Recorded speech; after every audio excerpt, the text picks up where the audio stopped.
സ്വന്തമായി ഉണ്ടാക്കാൻ തുടങ്ങിയപ്പോൾ ഇഷ്ടപ്പെട്ട വിഭവങ്ങളിൽ ഒന്നാട്ടോ കലത്തപ്പം. ആദ്യമൊക്കെ കഴിക്കാത്ത ഒന്ന് ഇപ്പോൾ നമ്മുടേതനുസരിച്ച് മാറ്റങ്ങൾ വരുത്തി ഉണ്ടാക്കാൻ തുടങ്ങിയപ്പോൾ ഇഷ്ടപ്പെട്ടു തുടങ്ങിയതാണ്. അതിനുവേണ്ടി നമുക്ക് കുറച്ച് ശർക്കര അലിയിച്ചെടുക്കാം.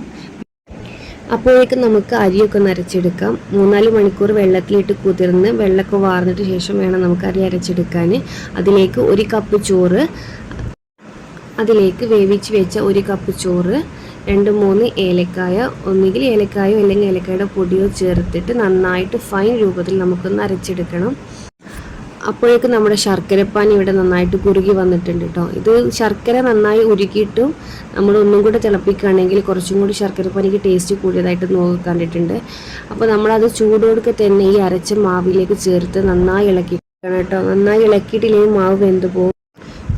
ചൂടായ കുക്കറിലേക്ക് എണ്ണ ഒഴിച്ച് ഉള്ളി മൂപ്പിച്ച് നമുക്ക് ബാറ്റർ ഒഴിക്കാം.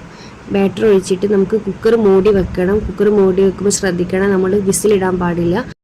കുക്കറിൻ്റെ ഈ പോർഷനിൽ ബബിൾസ് വന്നാൽ നമ്മുടെ കലത്തപ്പം റെഡി ആയിട്ടുണ്ടെന്നാണ് അർത്ഥം. അപ്പോൾ നമ്മുടെ നല്ല ആരെടുത്ത കലത്തപ്പം റെഡി. അപ്പോൾ അത്രയേ ഉള്ളൂ. ബൈ.